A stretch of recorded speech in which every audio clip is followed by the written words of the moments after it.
A palavra inglesa hamster tem origem na palavra alemã hamstern, que significa acumular ou armazenar, numa referência às bochechas que têm a capacidade de acumular comida.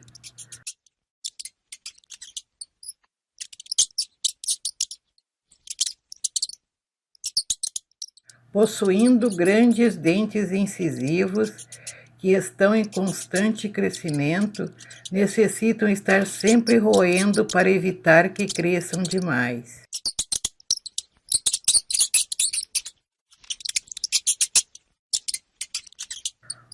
O tempo de vida médio dos hamsters é de 2 anos sem acasalamento.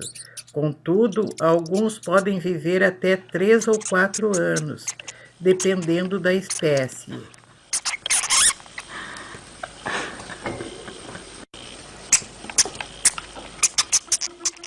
Vivem em tocas formadas por vários túneis e câmeras que são utilizadas para armazenar comida ou dormir.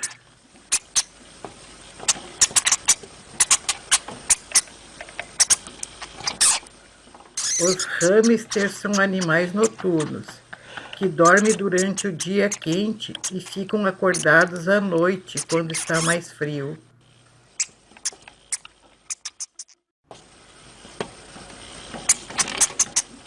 Eles veem muito mal, mas têm o olfato apurado e uma excelente audição.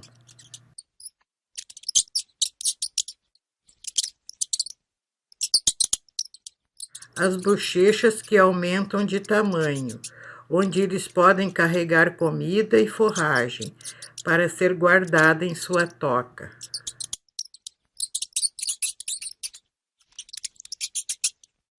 O hamster é um dos mais populares animais de estimação em diversos países por ser dócil e carinhoso.